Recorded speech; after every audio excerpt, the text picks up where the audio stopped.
Welcome back to Revise and Resubmit, the podcast that takes, those really dense academic papers and makes them surprisingly interesting. I'm Pavlov. And I'm Nikita.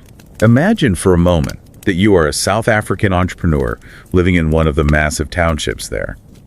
You have this vision that literally keeps you up at night. Right, a real driving purpose. Exactly. You see a desperate need. You want to deliver chronic medication from public health clinics directly to residents who are too sick or too frail to stand in line for hours. Which is a noble goal. It makes perfect sense. It does. But then you wake up and reality hits. You have absolutely zero resources. And when we say zero, I mean, we aren't talking about a tight budget. We mean you don't have a delivery vehicle. You don't have money for a single ad. Nothing.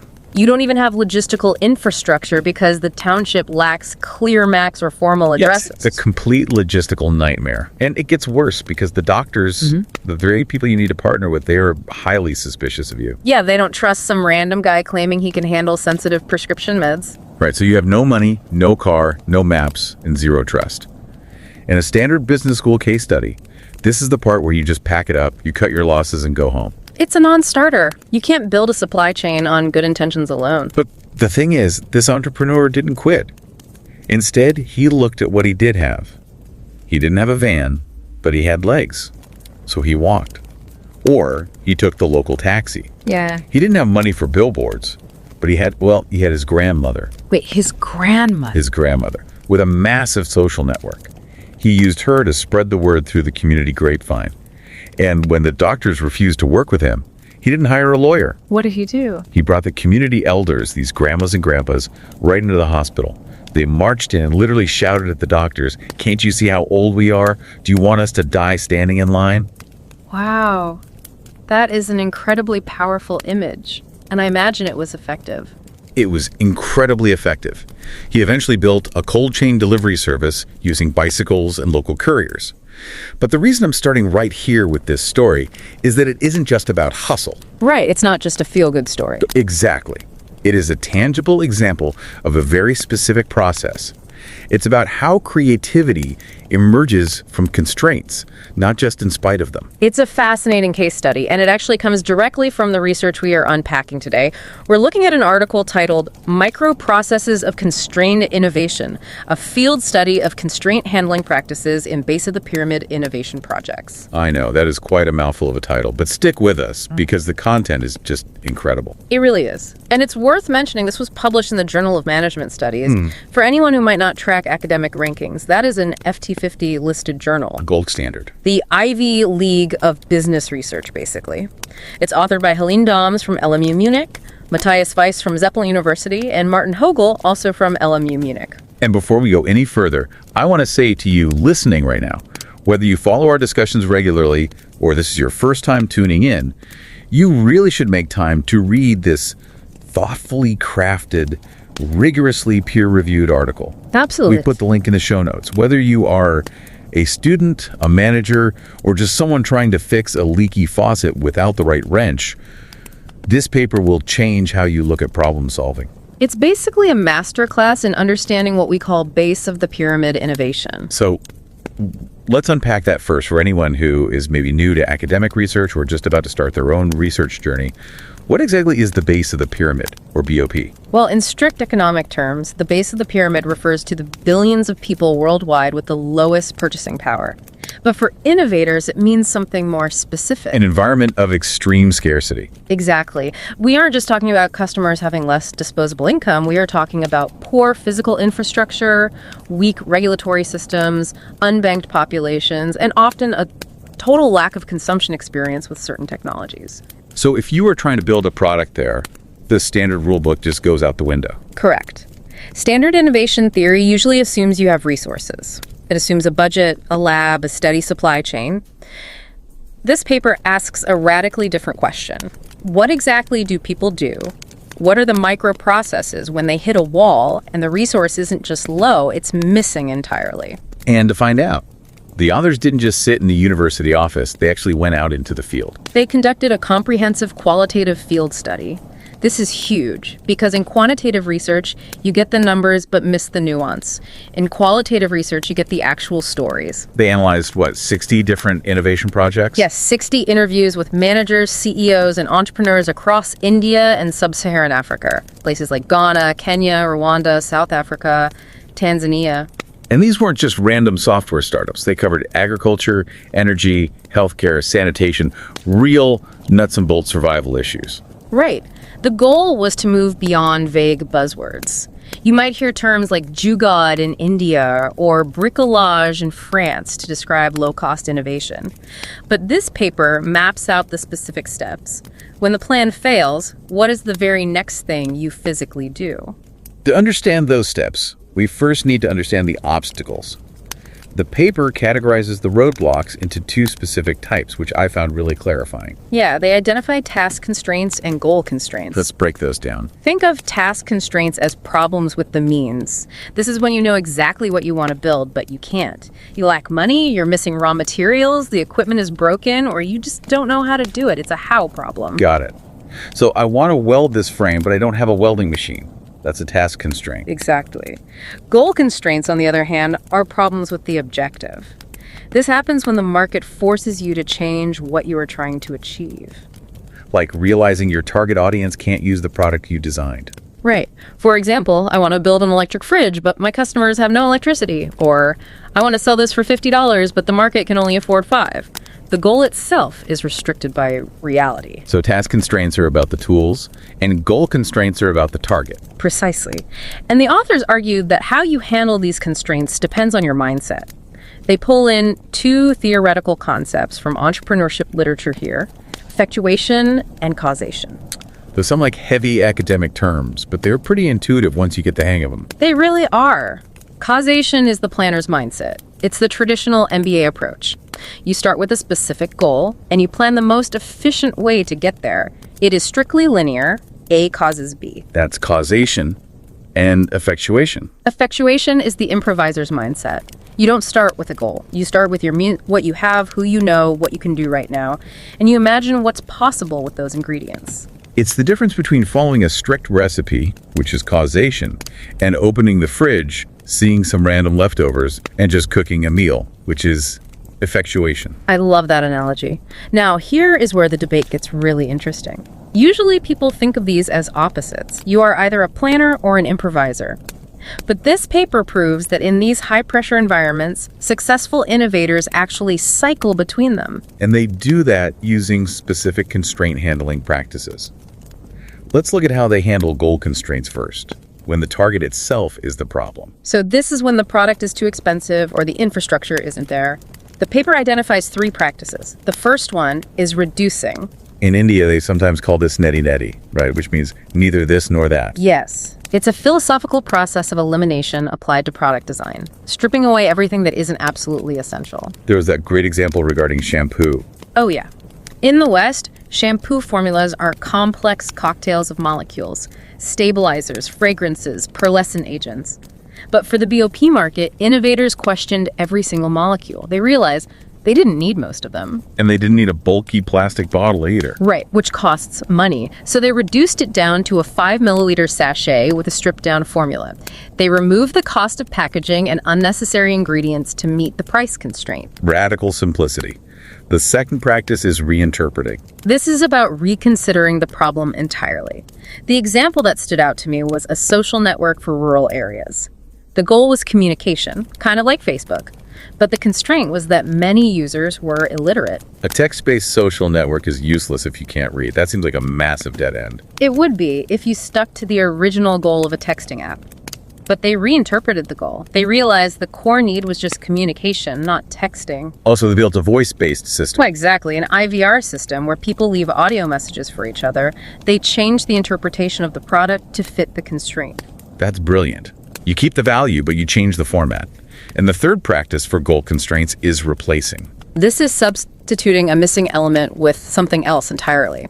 The fire alarm example is incredibly vivid here. This one really stuck with me. So you want to put fire alarms in a slum. What's the problem? Well, Standard smoke detectors don't work because people cook with open fires inside their homes. The alarm would be going off constantly.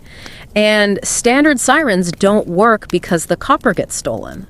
So no smoke detection and no siren. Right. So they replaced smoke detection with heat detection. So it only goes off if the temperature spikes dangerously. And they replaced the siren with a text message system that alerts community leaders directly. Kept the function, replaced the mechanics. There's another example of this with a hotel, wasn't there? Yes, a budget hotel chain.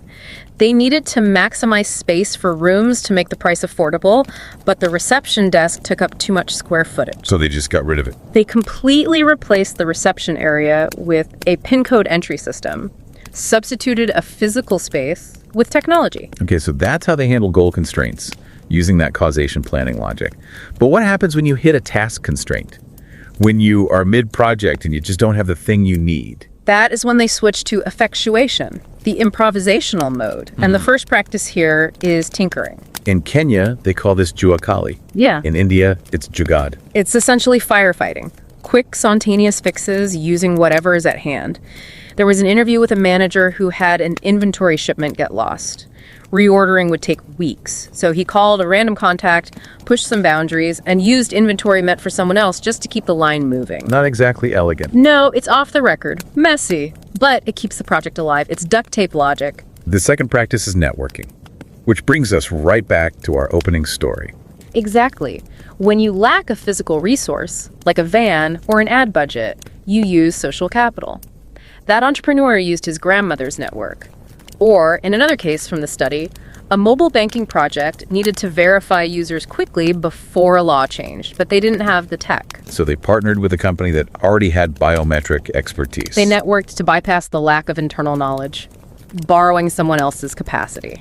Using relationships to fill holes in resources. Now, the third practice under effectuation is my absolute favorite, reinterpreting the means. Overcoming what psychologists call functional fixedness, seeing an object not for what it is, but for what it could be. The water roller example illustrates this perfectly. I think this is one of the smartest designs I've ever heard of. It really is. The team was trying to help people transport water in rural areas. People usually carry heavy buckets on their heads, causing injury. They started with a wheelbarrow design, but the wheelbarrow was too expensive because the wheel itself was a costly component. So you have a frame, a tank, and a wheel. And the wheel is too pricey. Most people would look for a cheaper wheel. But these innovators reinterpreted the means. They realized the wheel itself could hold the water. They made the drum the wheel. Right. They put the water inside the rolling drum, attached a handle, and eliminated the need for a separate tank entirely. A true aha moment. The wheel is the tank. Precisely. And this brings us to the synthesis of the paper. The core argument isn't that you should be a tinkerer or a planner. It's that successful projects cycle between these two modes dynamically. The dynamic cycle. Yes. The authors found a distinct pattern. Hit a goal constraint, use causation, plan, reduce, replace, treat it like engineering. But hit a task constraint, switch to effectuation, tinker, network. Let's go back to that cold chain medicine delivery story to see this cycle in action. It fits perfectly. The entrepreneur faced a task constraint, no trust from doctors. He used effectuation, networking with the elders to solve it. But then he faced a goal constraint. The Department of Health required a four-sided vehicle with temperature control for transporting medicine. And he's on a motorbike. Exactly. You can't improvise your way out of a strict legal requirement. You can't have grandmas holding ice packs. So he switched to causation. He engineered a specific box, lined it with styrofoam, installed thermometers. He engineered a solution that met the goal of a four-sided vehicle on the back of a bike. He cycled from the grandma network mode to the engineering specs mode. That flexibility seems to be the key to survival. It is, which leads to the key takeaways. For academics listening, the paper is basically saying, stop looking only at the big picture and look at these microprocesses. Stop trading effectuation and causation as enemies. They are tools in the same toolbox. And for practitioners, the managers and entrepreneurs. The message is clear. Don't avoid constraints. In these environments, you can anyway. Use them as triggers. And importantly, don't force a planning approach on a resource problem, and don't force an improv approach on a regulatory problem. Managers need to support their teams in being disciplined planners one day and scrappy improvisers the next. Building a team culture that values both the spreadsheet and the duct tape. Ideally, yes. Before we wrap up, the paper opens up some really curious questions for future research directions. One thing that jumped out at me was the demographic data of the study. The sample was 97% male. That is a massive gap. It raises the question, would female innovators handle constraints differently? We know women often leverage different types of social networks. Do they tinker differently? We just don't know yet. And context matters too. India and Africa are both BOP contexts, but the laws and cultures are vastly different. Absolutely. Networking might work better in a community-heavy culture, while replacing via technology might work better in a tech-savvy hub like Bangalore. This has been such an illuminating discussion on how innovation actually happens on the ground. It's messy, it's cyclic, it's deeply creative. As we close out, I want to leave you with one final thought from the discussion section. We've talked a lot about physical constraints, money, materials, maps. But the paper touches on something called embodied constraints. This is a profound idea. Constraints aren't just external obstacles like a wall, they are felt and lived. They manifest as fear or shame or pride. Imagine the entrepreneur walking into that hospital. The constraint isn't just that the doctors are suspicious. It's the feeling of not belonging in that space. It's the embodied experience of being an outsider. How does that emotional experience of constraint change how we innovate?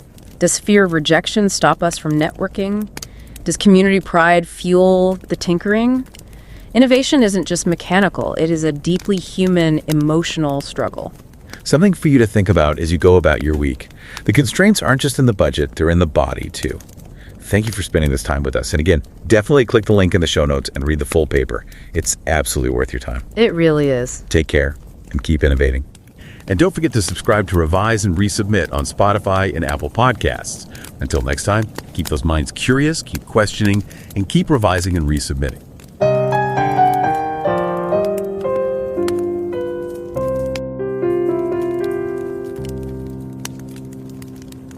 Revise and রিসাবমিটে স্বাগতম।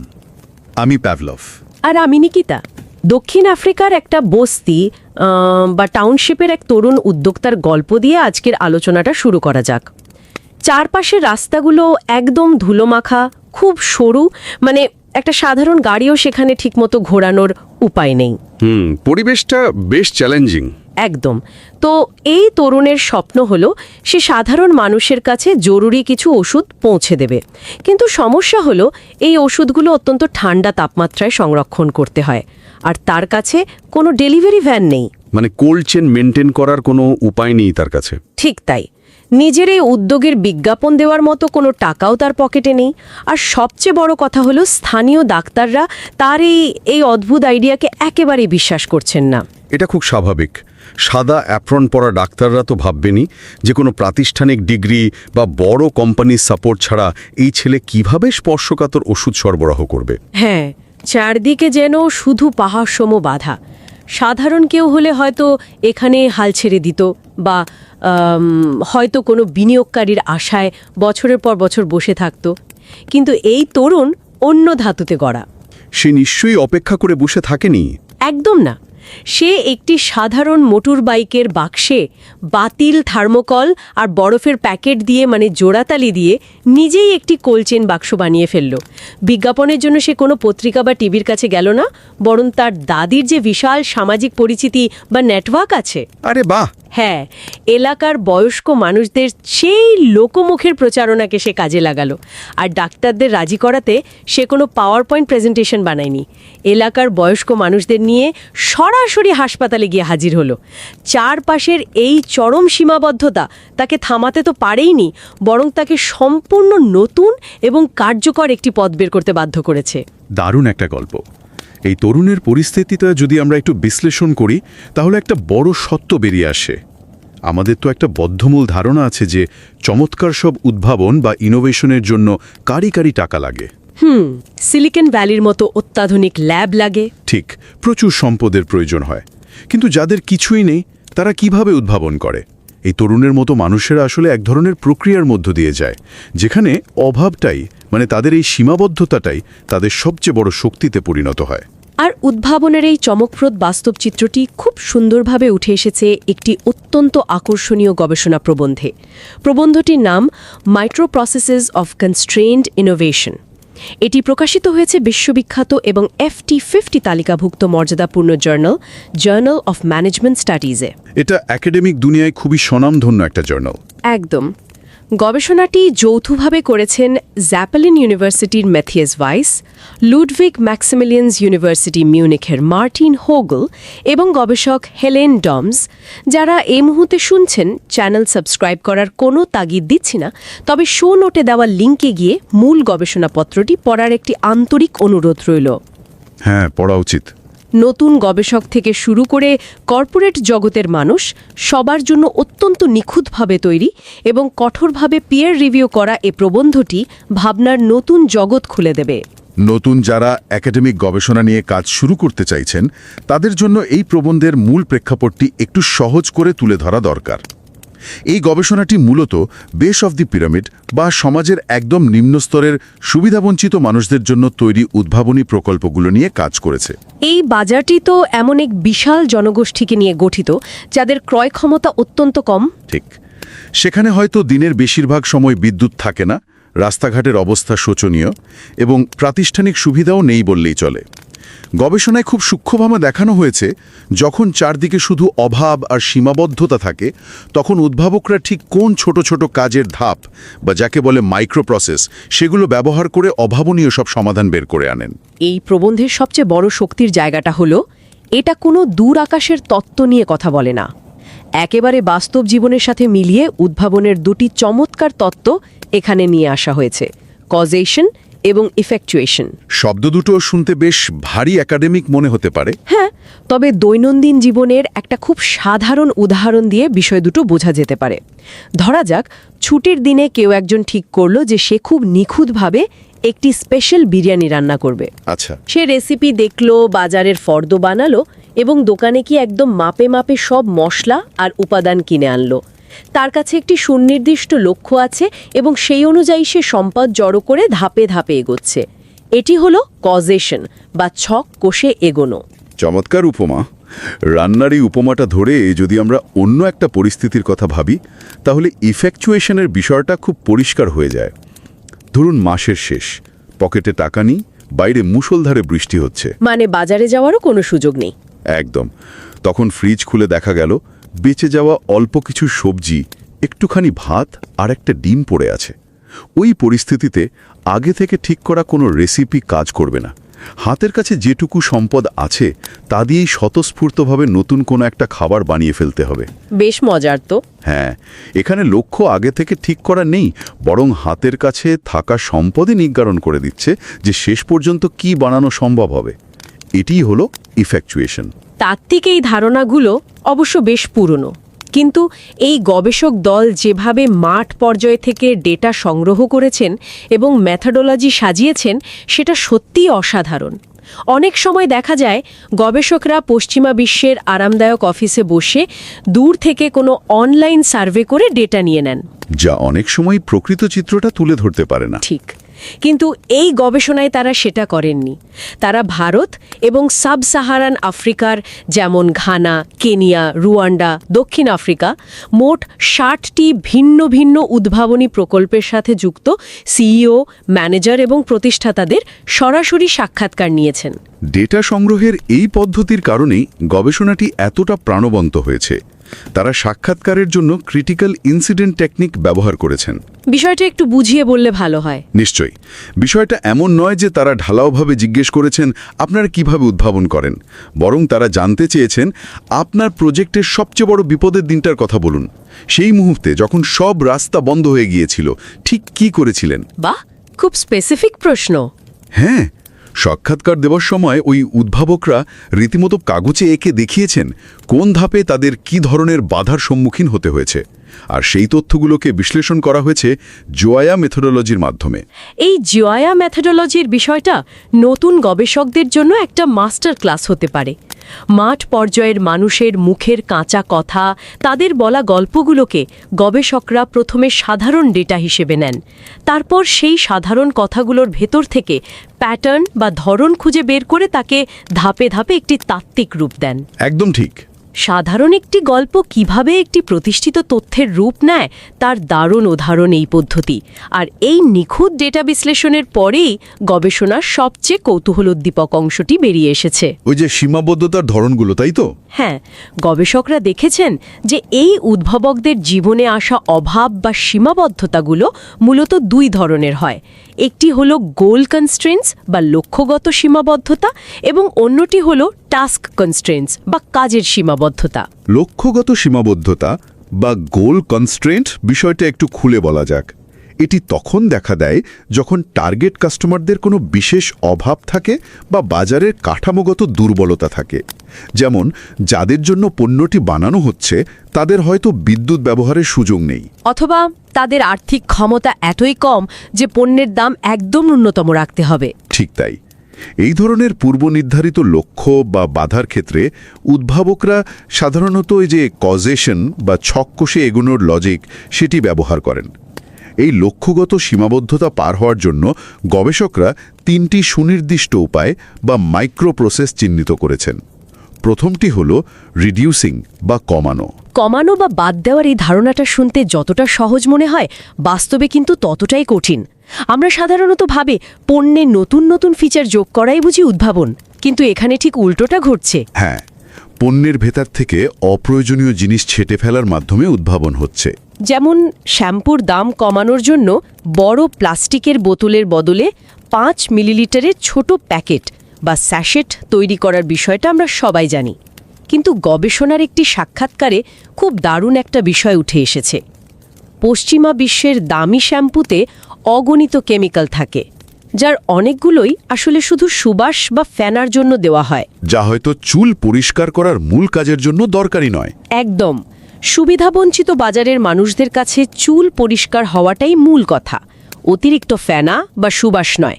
তাই শ্যাম্পুর ভেতরের অনেক উপাদানও তারা সচেতনভাবে বাদ দিয়ে দেন। ভারতের উদ্ভাবকরা এই পদ্ধতিকে নেতি নেতি মাইন্ডসেট বলে থাকেন। নীতি নীতি মানে এটাও না ওটাও না, সব কিছু ছেটে ফেলে একেবারে মূল নির্যাসটুকু বের করে আনা। দারুণ একটা দর্শন। এই নেতি নেতি প্রক্রিয়ার পর দ্বিতীয় যে উপায়টির কথা বলা হয়েছে তা হল রিইন্টারপ্রেটিং বা নতুন অর্থ দেওয়া। এটা কিভাবে কাজ করে?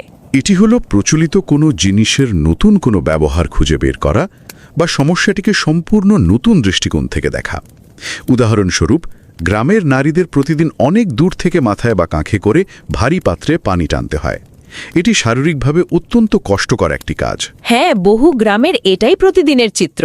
এই কষ্ট কমাতে গিয়ে উদ্ভাবকরা সম্পূর্ণ ভিন্নভাবে চিন্তা করলেন। তারা পানির পাত্রটিকেই চাকার মতো গড়িয়ে নেওয়ার ব্যবস্থা করলেন। ড্রামের মাঝখানে একটি সাধারণ হাতল জুড়ে দেওয়া হলো, ফলে পানি বহন করার পাত্রটি নিজেই একটি চাকায় পরিণত হলো। অসাধারণ চিন্তা। এখানে চাকার ধারণাটিকে নতুনভাবে পানির পাত্রের সাথে মিলিয়ে দেওয়া হয়েছে। মানুষের কষ্ট লাঘবে সাধারণ একটি চিন্তাকে কিভাবে অসাধারণ উদ্ভাবনে রূপ দেওয়া যায়, এটি তার নিখুঁত উদাহরণ। এই রিইন্টারপ্রেটিংয়ের আরেকটি দারুণ উদাহরণ প্রবন্ধটিতে ছিল, একটি সোশ্যাল মিডিয়া প্ল্যাটফর্ম। ওই ভয়েস ভিত্তিক প্ল্যাটফর্মটার কথা বলছেন? হ্যাঁ, আমরা যখন ফেসবুক বা টুইটারের কথা ভাবি তখন মূলত টেক্সট বা লেখা পড়ার কথা মাথায় আসে। কিন্তু অক্ষরজ্ঞানহীন মানুষদের জন্য এমন প্ল্যাটফর্ম বানানো তো সম্ভব নয়, কারণ তারা মেসেজ পড়তে পারে না।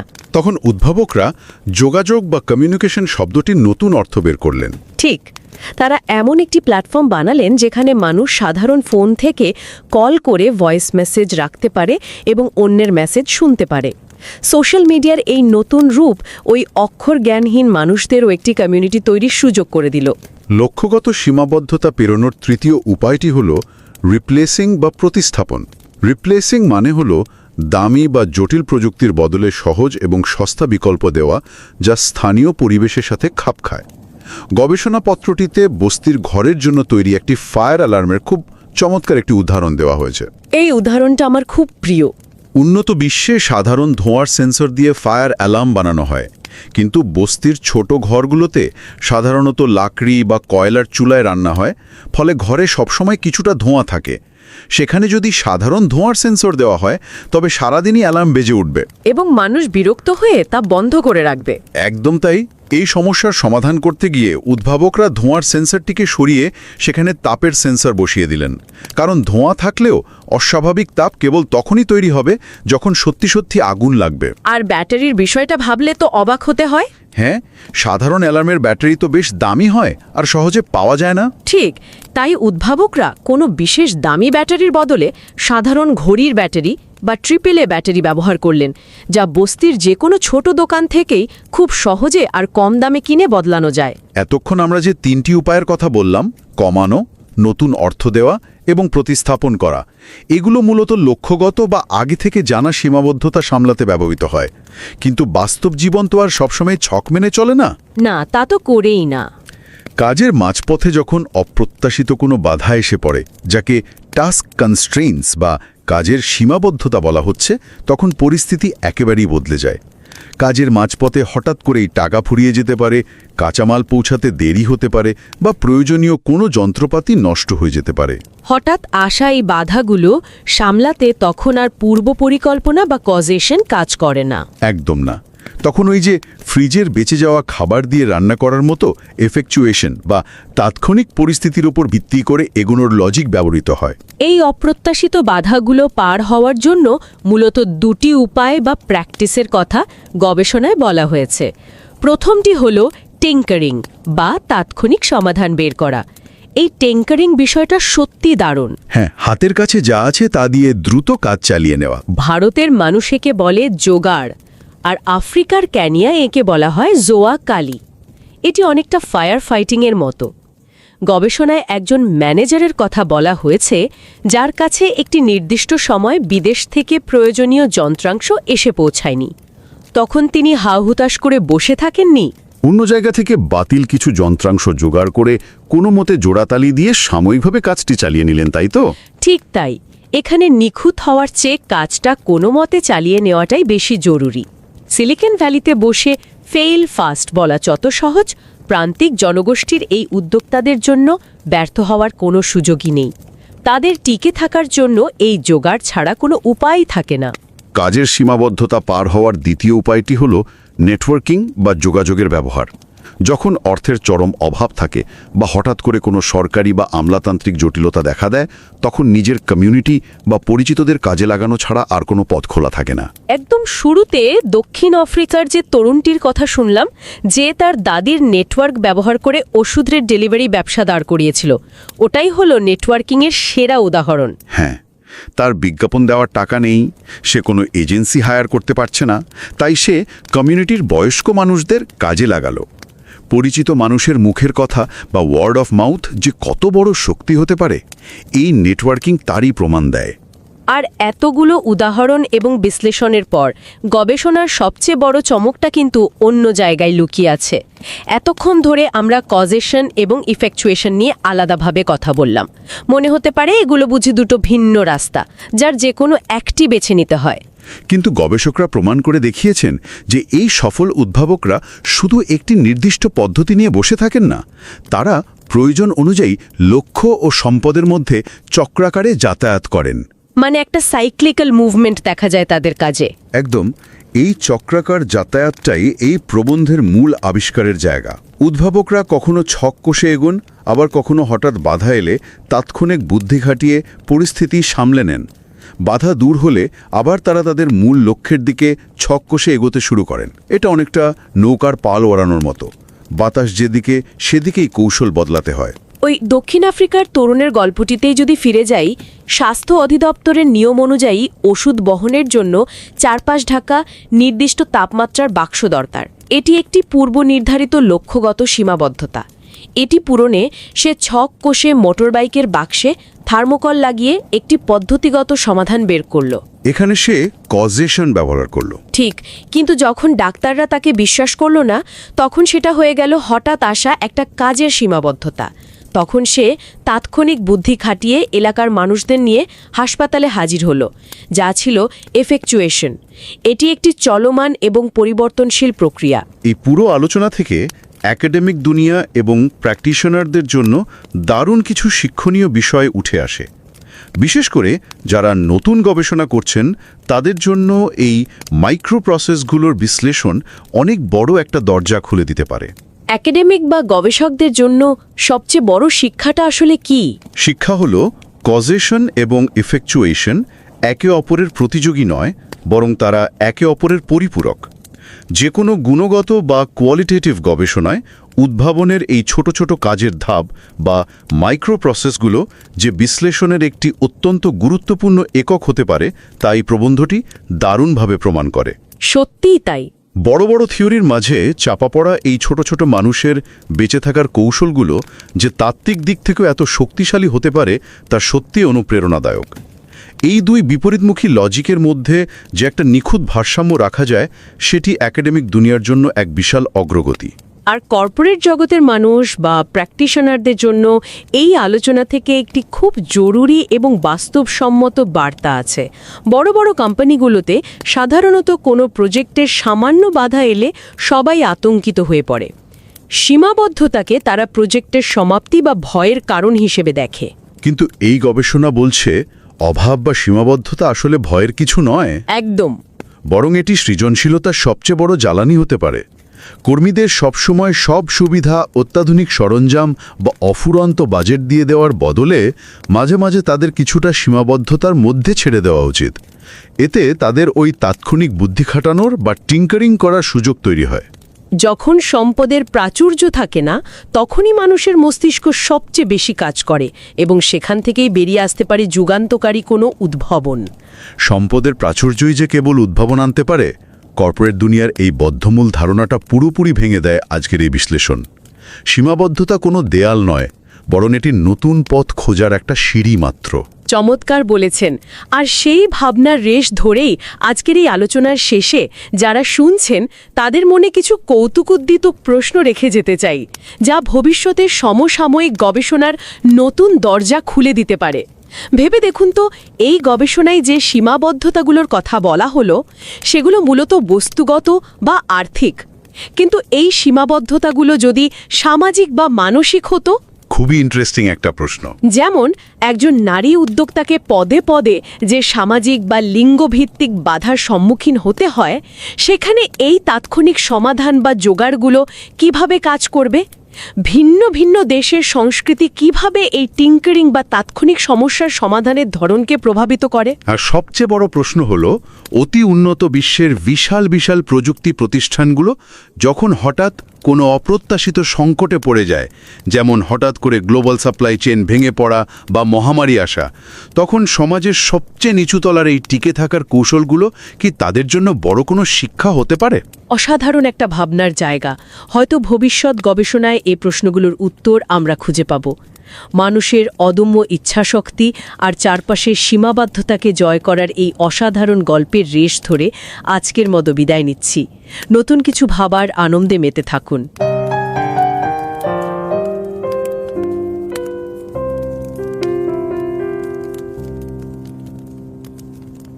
नमस्कार। रिवाइज एंड रीसबमिट में आपका स्वागत है। मैं हूं पावलोव और मैं हूं निकिता। दक्षिण अफ्रीका के घनी आबादी वाले टाउनशिप की एक बिल्कुल सच्ची और हैरान कर देने वाली कहानी है। एक ऐसा एंटरप्रेन्योर था जिसने एक बेहद मुश्किल सपना देखा था। उसने ठान लिया था कि वो बड़े पब्लिक हेल्थ सेंटर से लेकर आम लोगों के घरों तक जीवन रक्षक दवाइयां पहुंचाएगा। जो कि दूर से देखने पर एक बहुत ही साधारण सा स्टार्टअप आइडिया लग सकता है। बिल्कुल साधारण लगता है, लेकिन जमीनी हकीकत इसके बिल्कुल उलट थी। उसके पास इन दवाइयों की डिलीवरी करने के लिए न तो कोई गाड़ी थी और न ही अपने इस काम का प्रचार करने के लिए कोई विज्ञापन का बजट था। हाँ, और मजे की बात तो ये है कि उस पूरे टाउनशिप का कोई स्पष्ट नक्शा भी मौजूद नहीं था कि वो सही पते पर आसानी से पहुंच सके। सही कहा। सड़कें एकदम उबड़ खाबड़ थीं, बुनियादी ढांचा तो था ही नहीं, लेकिन शिकायत करने के बजाय उसने एक नायाब तरीका निकाला। उसने कहीं से एक पुरानी मोटरबाइक का इंतजाम किया और उस पर स्टायरोफोम के टुकड़े चिपकाए। मतलब उसने खुद ही अपने हाथों से एक कोल्ड चेन बॉक्स बना डाला ताकि चिलचिलाती धूप में भी दवाइयां खराब ना हों। बिल्कुल। और विज्ञापन का बजट नहीं होने पर उसने क्या किया? उसने अपनी दादी की सहेलियों और उनके जान पहचान वालों के नेटवर्क का सहारा लिया। पूरे इलाके में अपने काम की खबर फैला दी। लेकिन शुरुआत में तो अस्पताल के डॉक्टरों ने उस पर शक किया था ना। हाँ, उन्होंने उसे दवाइयां देने से साफ मना कर दिया था। तब पूरा समुदाय, मेरा मतलब है वे सभी लोग जिन्हें उसकी इस सेवा की सख्त जरूरत थी, वे एकजुट होकर अस्पताल के बाहर इकट्ठा हो गए और उसके समर्थन में आवाज उठाई। ये कहानी इस बात का एकदम जीता जागता सबूत है कि कैसे घोर अभाव और संसाधनों की भयानक कमी के बीच भी एक शानदार इनोवेशन जन्म लेता है। एकदम सही। और ये कोई प्रेरित करने वाला सिर्फ एक किस्सा नहीं है, ये एक प्रतिष्ठित और FT50 listed journal of management studies में प्रकाशित एक वास्तविक रिसर्च पेपर का अहम हिस्सा है। और इस बेहतरीन शोध को अंजाम दिया है हेलेन डोम्स, मथायस वाइस और मार्टिन हॉगल ने। ये लोग लुडविग मैक्सिमिलियंस यूनिवर्सिटी म्यूनिक और जेपेलिन यूनिवर्सिटी जैसे संस्थानों से जुड़े हुए हैं। सुनने वालों के लिए मेरी एक बहुत ही आत्मीय अपील है, इस चैनल को सब्सक्राइब करना या ना करना पूरी तरह से व्यक्तिगत पसंद है। हाँ, वो तो है ही। लेकिन इस विचारशील और बारीकी से जांचे गए, मतलब जो एकदम रिगरसली पीयर रिव्यूड लेख है, उसे पढ़ने के लिए अपना समय जरूर निकालें। इसका लिंक शो नोट्स में मौजूद है। आज की हमारी इस चर्चा का जो मुख्य मकसद है वो यही समझना है कि कैसे संसाधनों की भारी कमी महज एक रुकावट नहीं बल्कि रचनात्मकता को जन्म देने वाला सबसे बड़ा ट्रिगर बन सकती है। मैं भी यही सोच रही थी। जो लोग अकादमिक रिसर्च की दुनिया में अभी अपना पहला कदम रख रहे हैं, उनके लिए इस पेपर का बुनियादी संदर्भ समझना बहुत जरूरी है। बिल्कुल। अगर हम इसे सरल शब्दों में समेटने का प्रयास करें तो ये पूरा शोध बेस ऑफ द पिरामिड यानी BOP के इर्द गिर्द घूमता है। BOP मतलब दुनिया का वो बाजार या वो विशाल आबादी जो आर्थिक रूप से सबसे कमजोर आय वर्ग में आती है। सही कहा। और ये रिसर्च बहुत ही स्पष्ट रूप से ये समझाती है कि जब किसी नए प्रोजेक्ट में पैसे, समय या तकनीक जैसी बुनियादी चीजों की भारी कमी होती है तो वहां काम करने वाले लोग हार मानकर बैठ नहीं जाते। वे कुछ खास माइक्रो प्रोसेसेस का इस्तेमाल करते हैं। हाँ, माइक्रो प्रोसेसेस। ये असल में वे छोटे छोटे कदम हैं, वे बारीक फैसले या रोजमर्रा के व्यवहार हैं जो एक विशाल चुनौती को एक सफल इनोवेशन में बदल कर रख देते हैं। अभाव या कमी सिर्फ एक सीमा नहीं है, बल्कि वो रचनात्मकता की एक नई जमीन तैयार करती है। इस अकादमिक दावे के पीछे की कार्यप्रणाली और डेटा सोर्सिंग को समझना भी उतना ही दिलचस्प है। इस शोध का डेटा जुटाने का जो तरीका रहा है वो अत्यंत शांत और विश्लेषणात्मक रहा है। बिना भारी तकनीकी शब्दावली के अगर इसे समझें तो ये एक गुणात्मक शोध है, मतलब क्वालिटेटिव स्टडी। शोधकर्ताओं ने केवल संख्याओं पर निर्भर रहने के बजाय जमीन पर उतरकर भारत और उप सहारा अफ्रीका के 60 अलग-अलग इनोवेशन प्रोजेक्ट्स का अध्ययन किया। 60 प्रोजेक्ट्स, वो भी इतने अलग अलग इलाकों में। और डेटा इकट्ठा करने के लिए क्रिटिकल इंसिडेंट तकनीक का इस्तेमाल किया गया ना? हाँ, क्रिटिकल इंसिडेंट तकनीक। शोधकर्ताओं ने इन 60 प्रोजेक्ट्स को चलाने वाले संस्थापकों से उनके प्रोजेक्ट की शुरुआत से लेकर अंत तक की एक पूरी टाइमलाइन बनवाई। इस तकनीक की सबसे बड़ी खूबी मुझे ये लगती है कि ये सतही जवाबों के बजाय गहरे व्यवहारिक बदलावों को सामने लाती है। बिल्कुल। जब संस्थापकों ने वो टाइमलाइन बनाई तो शोधकर्ताओं ने उनसे पूछा कि इस पूरे सफर में किस खास मोड़ पर उन्हें सबसे बड़ी रुकावटों का सामना करना पड़ा और ठीक उसी तनावपूर्ण वक्त में उन्होंने क्या कदम उठाया। नए शोधकर्ताओं के लिए तो जमीनी हकीकत से डेटा इकट्ठा करने का ये एक बहुत ही सटीक उदाहरण है। इससे केवल ये पता नहीं चलता कि क्या हुआ, बल्कि ये भी स्पष्ट होता है कि संकट के समय इंसानी दिमाग कैसे और क्यों प्रतिक्रिया करता है। हाँ, ये तकनीक उन वास्तविक क्षणों को पकड़ती है जहां एक प्रोजेक्ट या तो पूरी तरह से टूट सकता था या फिर एक नए इनोवेशन का रूप ले सकता था। रुकावटों या बाधाओं की प्रकृति को भी ये पेपर 2 स्पष्ट हिस्सों में बांटकर देखता है। लक्ष्य की बाधाएं यानी गोल कंस्ट्रेंट्स और कार्य की बाधाएं मतलब टास्क कंस्ट्रेंट्स। तो लक्ष्य की बातें वो होती हैं जहां अंतिम मकसद या प्रोडक्ट ही मुश्किल में पड़ जाता है। उदाहरण के लिए एक प्रोडक्ट तैयार किया जा रहा है लेकिन जिन ग्राहकों के लिए वो बन रहा है उनके पास उसे खरीदने के लिए पैसे नहीं है, या उनके घरों में बिजली जैसी कोई सुविधा ही नहीं है। सही। और दूसरी तरफ कार्य की बाधाएं वो रोजमर्रा की अड़चनें हैं जो काम के दौरान अचानक आ धमकती हैं। जैसे प्रोजेक्ट चल रहा है और अचानक बजट खत्म हो गया या जरूरी कच्चे सामग्री समय पर नहीं पहुंचे। इन 2 प्रकार की बाधाओं को गहराई से समझने के लिए शोधकर्ताओं ने 2 अहम थ्योरीज का सहारा लिया है, कॉजेशन और इफेक्चुएशन। कॉजेशन का सीधा सा अर्थ है जब एक पूर्व निर्धारित लक्ष्य होता है, और उस तक पहुंचने के लिए एक व्यवस्थित योजना बनाई जाती है। इसमें कदम दर कदम आगे बढ़ने का एक पूरा ढांचा होता है। लेकिन इफेक्चुएशन का नजरिया इसके एकदम विपरीत है। ये विचार इस बात पर जोर देता है कि जो संसाधन वर्तमान में हाथ में मौजूद है, सिर्फ उन्हीं का इस्तेमाल करके क्या नया और प्रभावी परिणाम निकाला जा सकता है। हाँ, मतलब ये परिस्थितियों के अनुसार तुरंत दिशा बदलने की क्षमता है। इन दोनों थ्योरीज का जमीनी स्तर पर प्रयोग देखना वाकई मुझे इस शोध का सबसे आकर्षक हिस्सा लगता है। जब लक्ष्य की बाधाएं सामने आती हैं, तो इनोवेटर्स कॉजेशन से जुड़े कुछ खास माइक्रो प्रोसेसेस अपनाते हैं। इस रिसर्च में ऐसे 3 मुख्य तरीकों का जिक्र है। पहला तरीका है कम करना या रिड्यूसिंग। भारत में शैम्पू के प्रोजेक्ट का उदाहरण इसे बखूबी समझाता है। वहां के इनोवेटर्स ने नेति की सोच को अपनाया, मतलब न ये न वो। उन्होंने शैम्पू के हर एक मॉलिक्यूल, हर एक रसायन की कड़ाई से समीक्षा की और जो कुछ भी सफाई के लिए अनिवार्य नहीं था उसे पूरी तरह से हटा दिया। इस व्यवस्थित कटौती का परिणाम ये हुआ कि वो शैम्पू इतना सुलभ हो गया कि उसे 5 मिलीलीटर के छोटे और सस्ते पाउच में भारत के उन ग्राहकों तक बेचा जा सका जिनकी आर्थिक स्थिति एक पूरी बोतल खरीदने की अनुमति नहीं देती थी। ये रिड्यूसिंग का एक बहुत ही सशक्त उदाहरण है, जहां लक्ष्य स्पष्ट था लेकिन ग्राहकों की आर्थिक सीमा एक बड़ी बाधा थी। लक्ष्य की बाधाओं से निपटने का दूसरा तरीका नया नजरिया या रीइंटरप्रेटिंग कहलाता है। अफ्रीका में पानी ढोने की समस्या इसका सटीक प्रमाण है। वहां लंबी दूरी तक पानी ले जाना एक भारी शारीरिक चुनौती थी। पारंपरिक सोच के अनुसार पानी ले जाने के लिए पहिए वाली एक गाड़ी बनाई जा सकती थी, लेकिन वहां के आर्थिक परिदृश्य में गाड़ी बनाने का खर्च उठाना तो संभव नहीं था। बिल्कुल नहीं। तब समस्या को एक बिल्कुल नए नजरिए से देखा गया। पहिए वाली गाड़ी बनाने के बजाय पानी के ड्रम को ही एक पहिए में बदल दिया गया, जिसे वाटर रोलर का नाम दिया गया। पानी भरिए और उसे जमीन पर लुढ़काते हुए ले जाइए।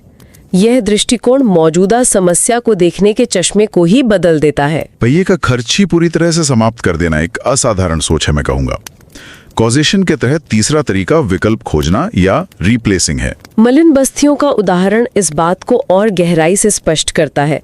वहां झुग्गियों में आग लगने का डर बना रहता है और रात में रोशनी का अभाव होता है। लेकिन वहां महंगे सोलर लाइट या पैनल लगाना संभव नहीं था, इसलिए इनोवेटर्स ने महंगी तकनीक की जगह इंसान की शारीरिक ऊर्जा का विकल्प खोजा। हाँ, एक ऐसी लाइट का आविष्कार किया गया जो पैरों से पेडल मारकर चार्ज होती थी, मतलब पेडल पावर। इसे इस तरह डिजाइन किया गया कि सिर्फ 20 मिनट पेडल मारने से पूरे 20 घंटे की रोशनी मिल सके। महंगी तकनीक को इंसान की अपनी ऊर्जा से रिप्लेस कर दिया गया। ये तीनों तरीके रिड्यूसिंग, रीइंटरप्रेटिंग और रिप्लेसिंग ये दर्शाते हैं कि जब लक्ष्य की बाधाएं सामने होती हैं तो इनोवेटर्स एक व्यवस्थित और कॉजेशन आधारित सोच का उपयोग करते हैं। वे अपने प्रोडक्ट के मूल डिजाइन में ही ऐसे बदलाव करते हैं जो उस कमजोर आय वर्ग वाले बाजार के अनुकूल हो सके।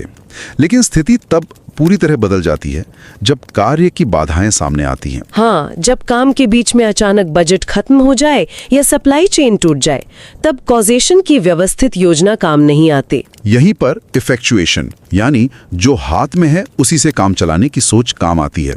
इसमें पहला तरीका है टिंकरिंग। इस टिंकरिंग को हम भारतीय संदर्भ में जुगाड़ के नाम से अच्छी तरह पहचानते हैं। और ये दिलचस्प है कि कीनियाई भाषा में इसे जुआकली कहा जाता है। जब कोई अप्रत्याशित समस्या आती है तो बिना किसी लंबी योजना के तुरंत उस समस्या का कोई न कोई समाधान निकाल लेना ही टिंकरिंग है। जो मिला, जहां से मिला, उसी का इस्तेमाल करके काम को रुकने से बचा लेना। इसमें कोई व्यवस्थित डिजाइन प्रक्रिया नहीं होती, बल्कि तात्कालिक आवश्यकता के अनुसार संसाधनों का रचनात्मक उपयोग होता है। इफेक्चुएशन का दूसरा महत्वपूर्ण तरीका नेटवर्किंग है। जब वित्तीय संसाधन, कानूनी मान्यता या बुनियादी ढांचा मौजूद न हो, तब इंसान के सामाजिक रिश्ते और समुदाय ही सबसे बड़ी पूंजी बन जाते हैं। वो दक्षिण अफ्रीका के उस दवा डिलीवरी वाले एंटरप्रेन्योर की कहानी इसका बेहतरीन उदाहरण है। बिल्कुल। जब उसके पास प्रचार के लिए वित्तीय बजट नहीं था तो उसने अपनी दादी के जान पहचान वालों के नेटवर्क का इस्तेमाल किया। और जब अस्पताल ने अड़चन पैदा की तो उसी समुदाय ने एक साथ आकर उस कमी को पूरा किया। उसने भौतिक संसाधनों की कमी को सामाजिक नेटवर्क की ताकत से प्रभावी रूप से भर दिया। शोधकर्ताओं ने इन अलग अलग तरीकों का गहराई से विश्लेषण करने के बाद एक बहुत ही महत्वपूर्ण निष्कर्ष निकाला है। यह निष्कर्ष एक डायनामिक साइकिल या निरंतर चलने वाले चक्र के बारे में है। मतलब सबसे सफल इनोवेटर्स किसी एक तरीके पर स्थिर नहीं रहते हैं। हाँ, वे परिस्थितियों के अनुसार कॉजेशन और इफेक्चुएशन के बीच एक पेंडुलम की तरह लगातार झूलते रहते हैं। यह कोई सख्त या तो ये या वो वाली स्थिति नहीं है। यदि लक्ष्य की बाधा आती है तो वे व्यवस्थित रूप से कॉजेशन का उपयोग करते हैं, और यदि अचानक कोई कार्य की बाधा आ जाती है तो वे इफेक्चुएशन और जुगाड़ का सहारा लेते हैं। इस पेंडुलम जैसी गतिशीलता को बनाए रखना ही असल में सफलता की कुंजी है। यह लचीलापन दर्शाता है कि इनोवेशन कोई सीधी रेखा में चलने वाली प्रक्रिया नहीं है। यह रिसर्च अकेडमिक दुनिया और व्यावसायिक जगत दोनों के लिए अत्यंत व्यावहारिक सबक छोड़ती है। अकादमिक शोधकर्ताओं के दृष्टिकोण से देखें तो ये पेपर पश्चिमी देशों के पारंपरिक संसाधन भरपूर मॉडल को एक स्पष्ट चुनौती देता है। पश्चिमी मॉडल अक्सर ये मानता है कि उत्कृष्ट इनोवेशन के लिए भरपूर पूंजी और उन्नत तकनीक अनिवार्य है, लेकिन ये शोध इफेक्चुएशन थ्योरी में एक नया माइक्रो लेवल नजरिया जोड़ता है, ये प्रमाणित करते हुए कि अभाव के बीच भी उच्च स्तर का नवाचार संभव है। व्यावसायिक प्रोफेशनल्स और लीडर्स के लिए भी ये शोध में एक गहरा संदेश है। प्रबंधकों को यह सीखना चाहिए कि संसाधनों की कमी या बाधाओं से घबराने या उन्हें पूरी तरह से हटाने का प्रयास करने के बजाय उन्हें रचनात्मकता के एक ट्रिगर के रूप में देखना चाहिए। इस अध्ययन में विरोधाभासी नेतृत्व या पैराडॉक्सिकल लीडरशिप की अवधारणा पर भी जोर दिया गया है। ये वह नेतृत्व है जो जटिल परिस्थितियों को सफलतापूर्वक संभालता है। विरोधाभासी नेतृत्व वास्तव में एक कला है।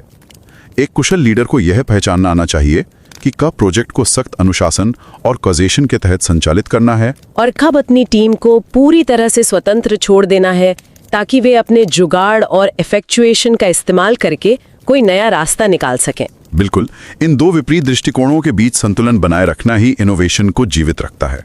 ये शोध वर्तमान समझ को गहरा करने के साथ साथ भविष्य के शोधकर्ताओं के लिए कई विचारोत्तेजक प्रश्न भी छोड़ जाता है।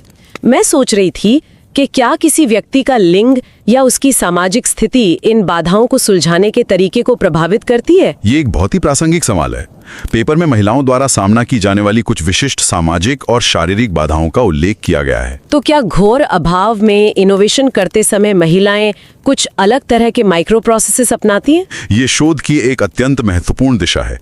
ये जानना महत्वपूर्ण होगा कि क्या विपरीत परिस्थितियों में महिलाओं का अपना नेटवर्क बनाने या टिंकरिंग करने का तरीका पुरुषों से भिन्न होता है। इसके अतिरिक्त एक और विचारणीय प्रश्न ये उठता है कि इनोवेशन के अलग अलग चरणों में ये माइक्रो प्रोसेसेस किस प्रकार बदलते हैं। हाँ, जैसे जब कोई प्रोजेक्ट शुरुआती चरण में होता है तब तात्कालिक जुगाड़ या इफेक्चुएशन बहुत प्रभावी हो सकता है, लेकिन जब उसी प्रोजेक्ट का विस्तार करना हो, यानी जब उसकी स्केलिंग करनी हो, तब क्या वही तरीके काम आते हैं? या फिर विस्तार के चरण में वापस एक व्यवस्थित कॉजेशन प्रक्रिया की आवश्यकता अधिक होती है। ये ऐसे प्रश्न हैं जो आने वाले समय में मैनेजमेंट और इनोवेशन के अध्ययन को नई गहराई प्रदान करेंगे। आज की इस विस्तृत चर्चा के अंत में हम एक ऐसा विचार छोड़ना चाहेंगे जो इस पूरे शोध के मूल दर्शन से उपजा है, लेकिन हमें एक बिल्कुल नई दिशा में सोचने पर मजबूर करता है। वो क्या है? इस पूरी चर्चा में हमने देखा कि कैसे संसाधनों की भारी कमी, चाहे वो पैसे की हो या तकनीक की, इंसानी दिमाग को कुछ ऐसा नया और असाधारण सोचने के लिए मजबूर करती है जो पहले कभी नहीं सोचा गया। सत्य है, अभाव ने यहाँ एक रुकावट का नहीं बल्कि एक उत्प्रेरक का काम किया है।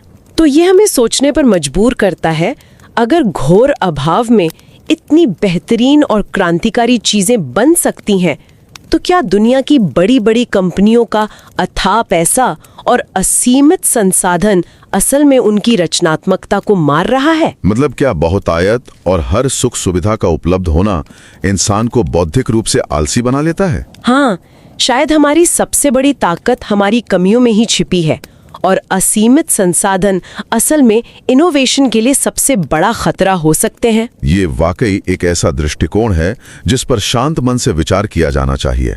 अभाव कोई सीमा नहीं है, बल्कि वो मानवीय क्षमता को उसकी चरम सीमा तक ले जाने वाला एक मार्ग है। इसी विचारोत्तेजक सवाल के साथ आज की इस गहरी चर्चा को हम यहीं विराम देते हैं। सुनते रहें और अपने आसपास की सीमाओं में छिपे हुए उन नए रास्तों को खोजने का प्रयास करते रहें।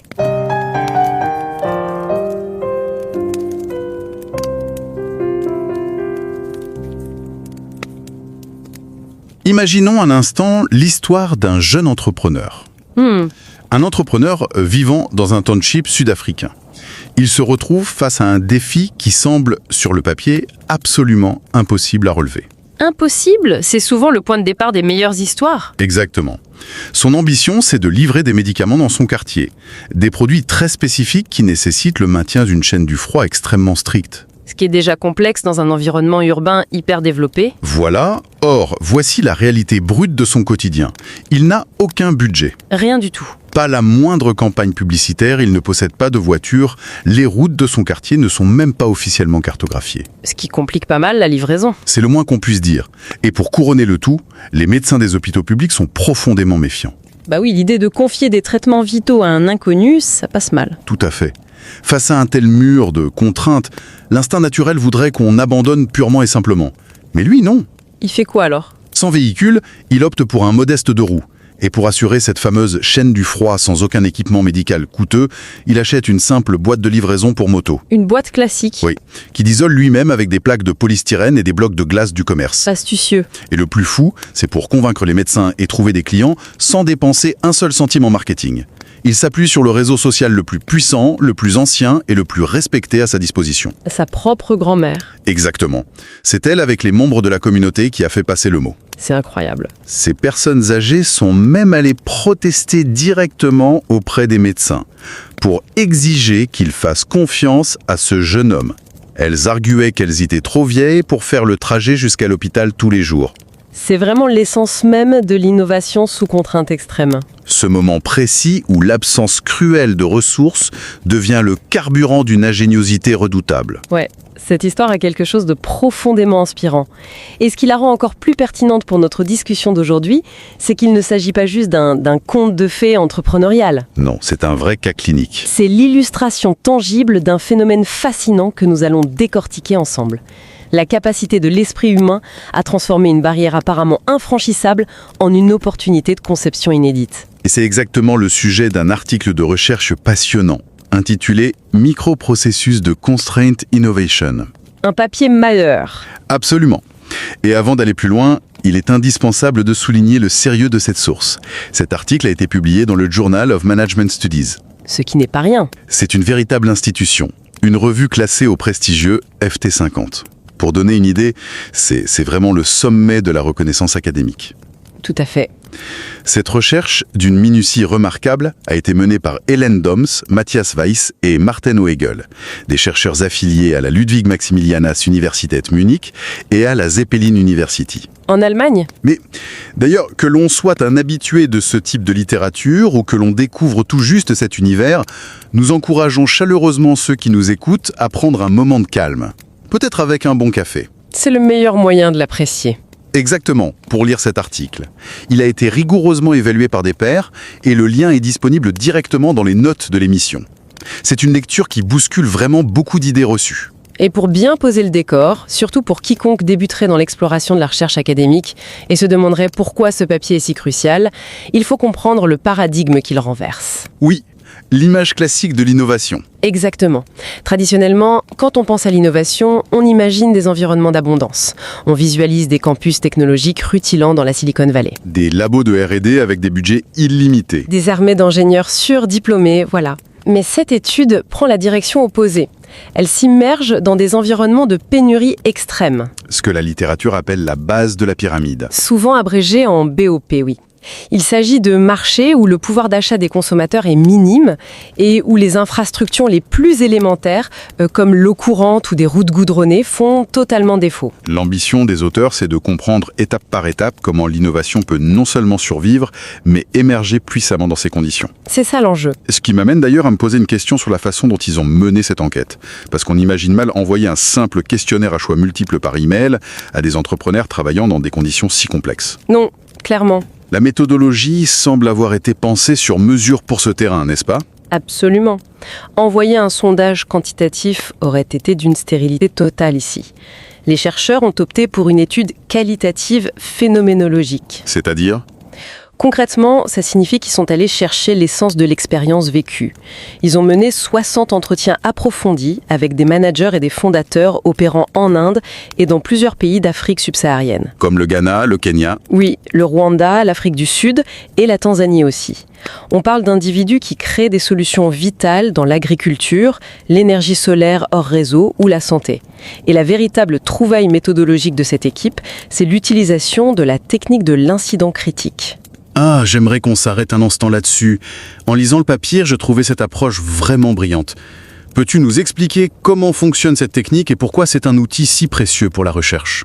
C'est un point fondamental. La mémoire humaine est une machine fascinante, mais très imparfaite. Quand on demande à un entrepreneur comment il a réussi un projet difficile, il a naturellement tendance à post-rationaliser. Il réécrit un peu l'histoire. Voilà, il va raconter une histoire lisse où chaque problème semblait prévu par une stratégie géniale. C'est un biais cognitus très courant. Pour contourner ça, les chercheurs ne leur ont pas demandé de parler vaguement de leur stratégie globale. Ils ont fait quoi à la place ? Ils leur ont fourni une feuille de papier et leur ont demandé de dessiner une ligne du temps physique de leur projet. Sur cette ligne, les participants devaient indiquer les pics et les creux, les incidents précis, les jours exacts où ils ont cru que tout allait s'effondrer. C'est puissant. Oui, en forçant la personne à replonger dans un incident critique spécifique, on réactive la mémoire de l'action brute. On ne capte plus le discours officiel de l'entreprise. On capte l'angoisse du mardi matin. Exactement. L'angoisse du mardi matin où le fournisseur n'est pas venu et la décision immédiate qui a été prise à 10 heures. Pour un jeune chercheur qui écouterait ceci et qui prépare sa propre thèse, c'est un cas d'école sur la manière de récolter des données authentiques, non filtrées par le vernis du succès. Totalement. C'est fascinant parce que ça a permis de faire remonter des détails très crus sur la nature même des obstacles qu'ils rencontraient. D'ailleurs, en analysant ces fameuses lignes du temps, les auteurs ont réussi à catégoriser ces murs invisibles en 2 grandes familles. Les contraintes d'objectifs et les contraintes de tâches. Voilà. D'un côté, on a ce qu'ils nomment les contraintes d'objectifs. C'est un peu le cadre macroscopique, non ? Les limites dictées par l'environnement socio-économique lui-même. Exactement. Les contraintes d'objectifs, ce sont les lois incontournables du terrain de jeu. Un exemple ? Par exemple, vouloir vendre un purificateur d'eau à une population qui vit avec moins de 2 $ par jour. La contrainte d'objectif, c'est le pouvoir d'achat. Le produit fini doit être incroyablement peu cher. Ou alors, vouloir développer un service numérique dans une région sans couverture réseau stable. C'est ça. La contrainte dicte la nature même de ce que doit être la solution finale. Elle impose un cadre rigide autour du but à atteindre. Et puis, il y a l'autre famille, beaucoup plus pernicieuse à mon avis, les contraintes de tâches. Et là, on n'est plus dans le conceptuel, on est dans l'opérationnel sanglant. Le quotidien. C'est l'ordinateur qui lâche à la veille d'un rendu, ou le budget de recherche qui est gelé par la direction en plein milieu du semestre, ou l'ingénieur en chef qui démissionne sans préavis. C'est le manque soudain des outils immédiats pour avancer. C'est la parfaite description. La contrainte de tâche, c'est l'imprévu qui vient fracturer le processus en cours. Et c'est justement la rencontre avec ces 2 types de contraintes qui force le cerveau à adopter des logiques de résolution radicalement différentes. Et c'est là qu'on aborde la théorie. L'article s'appuie ici sur une distinction théorique magistrale, initialement développée par la chercheuse Sarah Sarasvati. La tension entre la logique de causation et la logique d'effectuation. Je dois avouer que quand j'ai découvert ces 2 termes, ça m'a semblé un peu aride au premier abord. C'est souvent le cas avec le jargon académique. Mais en y réfléchissant, c'est une grille de lecture très puissante de la psychologie humaine. Comment pourrait-on illustrer cette différence le plus simplement possible ? Prenons une métaphore culinaire. La causation, c'est la haute gastronomie classique. On choisit d'abord une recette très précise, disons un bœuf bourguignon. Le but est défini. D'accord. Ensuite, on prend la liste des ingrédients, on va au marché, on achète exactement ce qu'il faut, on suit les étapes et on obtient le résultat espéré. Très rationnel. En management, c'est l'approche enseignée dans toutes les grandes écoles. On fixe un objectif clair, on établit un plan d'affaires détaillé, on lève les fonds nécessaires, on recrute les compétences et on exécute. Le but dicte les moyens.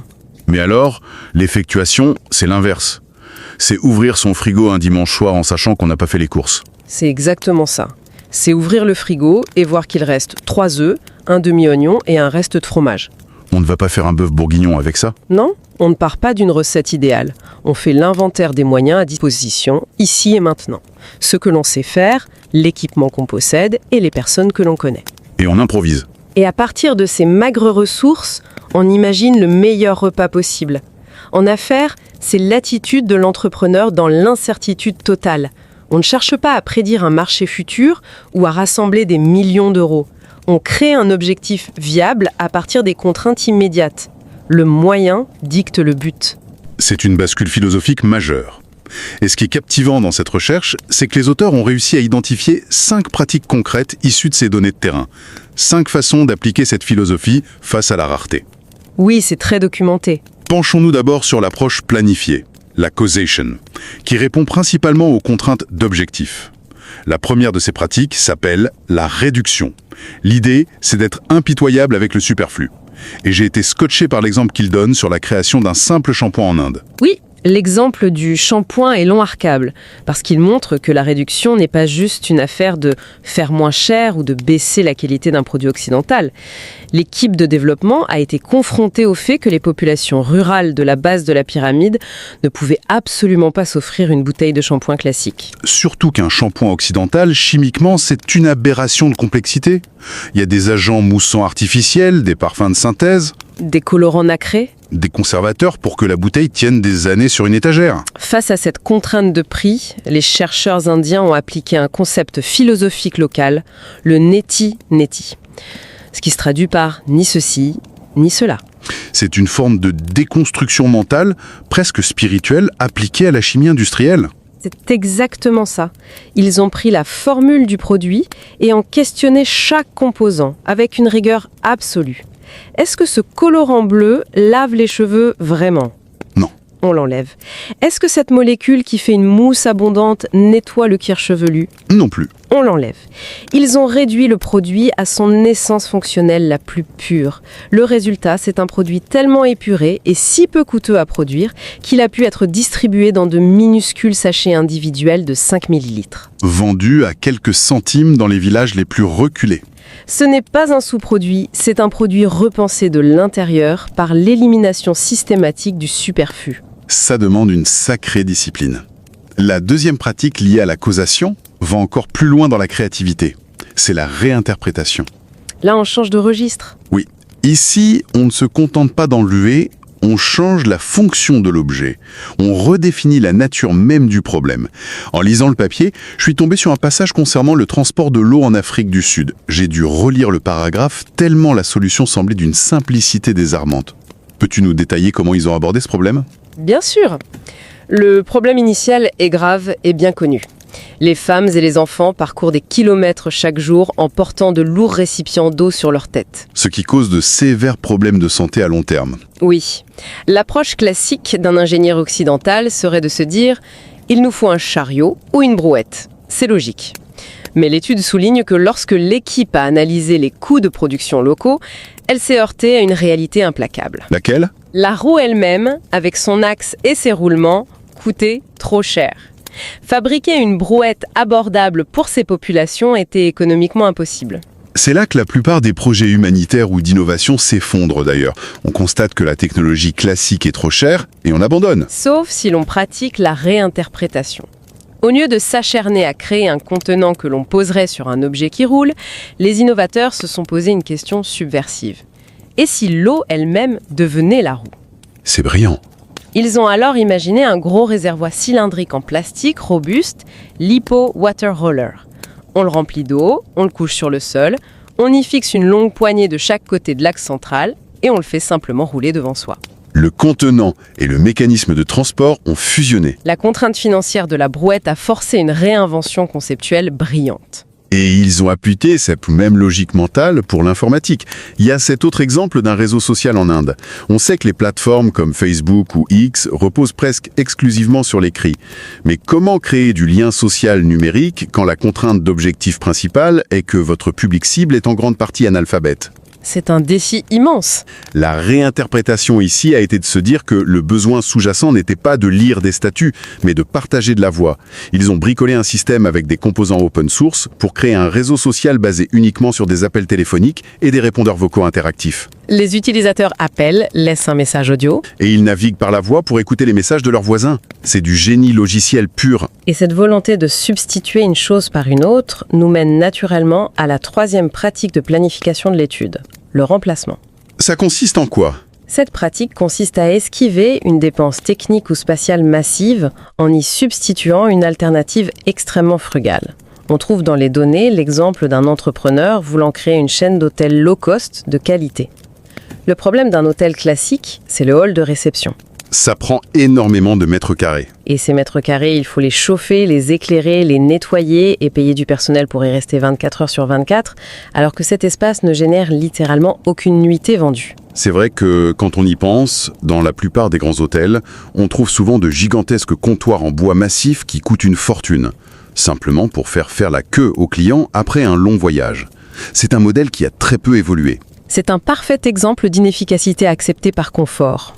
Mais dans le cadre de la base de la pyramide, chaque centimètre carré compte.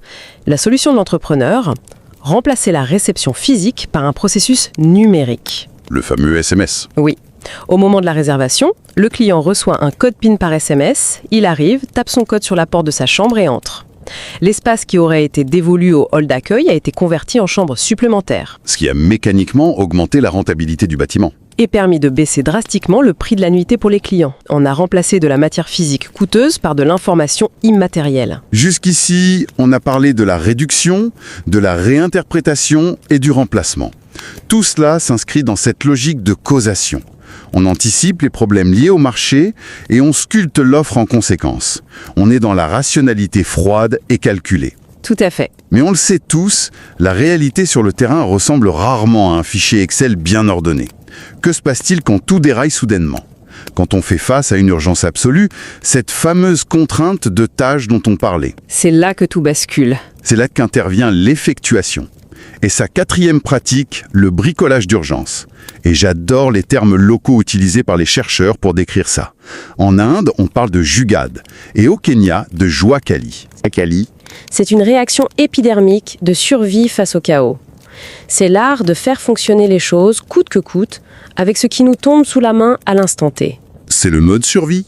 Les entretiens révèlent des moments de pure panique créative. Par exemple, un gestionnaire d'usine qui se rend compte un matin qu'un chargement crucial de composantes de haute précision est bloqué en douane. Pour une durée indéterminée. La catastrophe. La production va s'arrêter et l'entreprise risque la faillite dans la semaine. Dans ce mode pompier, il n'y a plus de place pour la planification à long terme.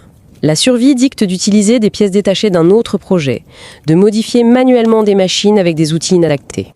De contourner temporairement les procédures standards de qualité juste pour maintenir l'activité ? C'est chaotique, ce n'est pas optimisé, mais ça empêche le navire de couler. C'est une tension psychologique extrême, mais qui produit des étincelles de génie brut. Et quand on manque de matériel, on s'appuie parfois sur l'immatériel.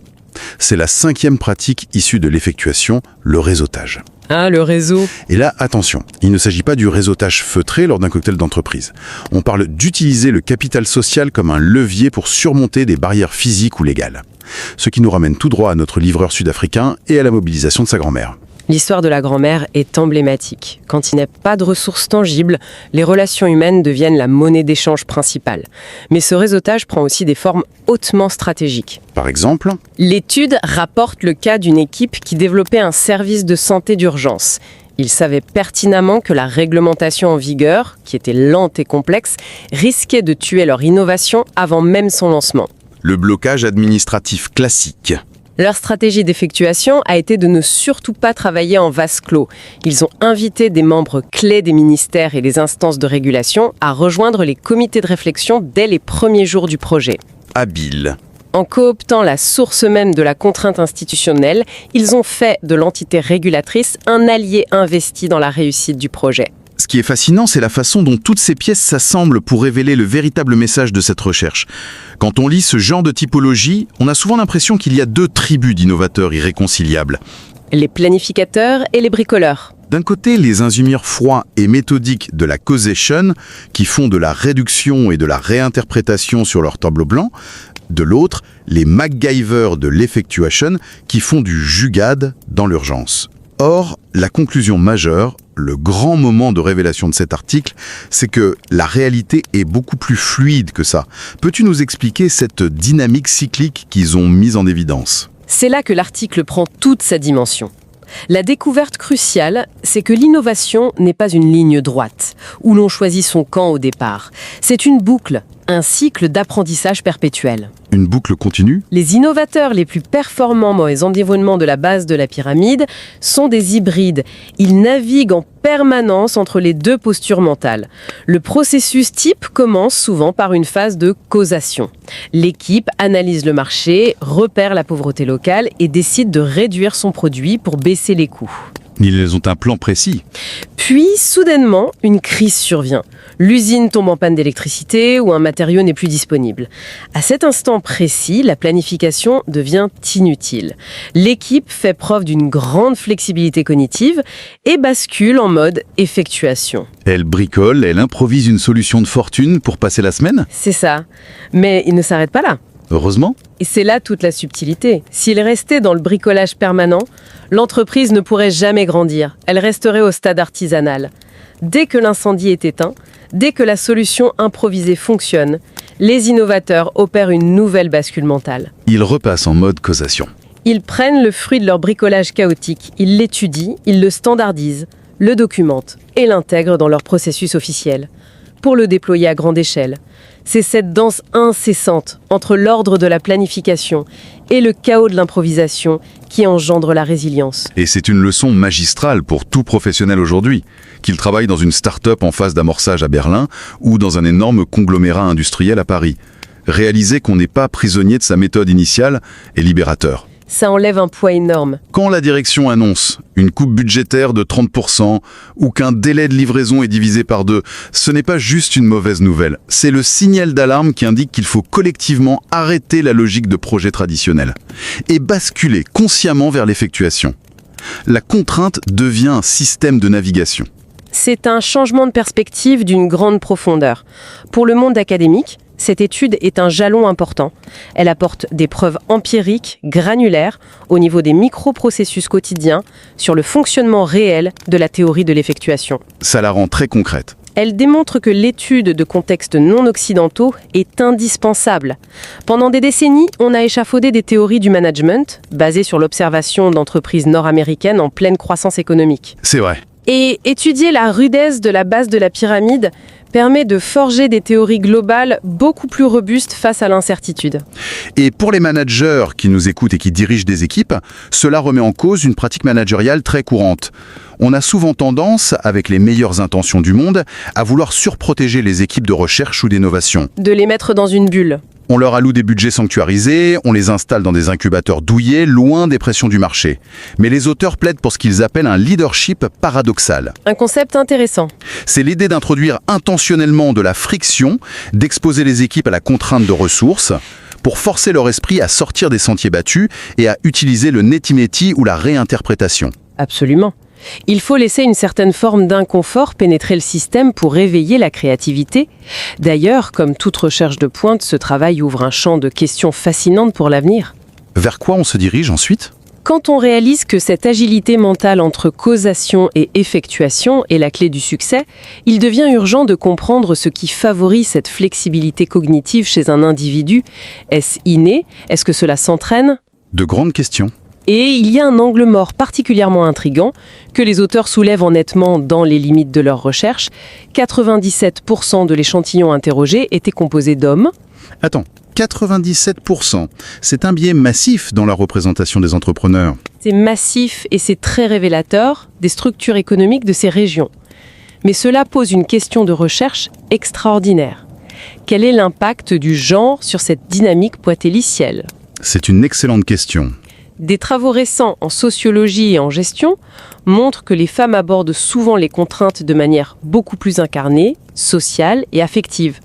Pour une femme entrepreneur en Afrique rurale ou en Inde, la contrainte n'est pas seulement le manque d'un fournisseur. c'est beaucoup plus vaste. C'est aussi naviguer dans un espace public potentiellement dangereux, contourner des barrières culturelles pour accéder au crédit familial ou jongler avec des obligations sociales écrasantes. Le contexte est radicalement différent. Typiquement, les innovatrices dans ces environnements donnent le vertige. Il y a tout un pan de l'innovation de survie qui reste largement invisible dans la littérature actuelle. C'est en effet une perspective qui devrait inciter de nombreux jeunes chercheurs à reprendre le flambeau. Pour refermer notre discussion, prenons un instant pour observer nos propres environnements de travail à la lumière de ces découvertes. Il y a matière à réflexion. Nous avons vu que les environnements de pénurie absolue, là où il n'y a littéralement rien, forgent les mécanismes de résolution de problèmes les plus agiles et les plus indestructibles de la planète. Alors, si l'on observe un projet au sein d'une entreprise confortable, un projet qui stagne, qui s'enlise dans des réunions interminables malgré des budgets pharaoniques, On en connaît tous un. il faut se demander de quoi il souffre réellement.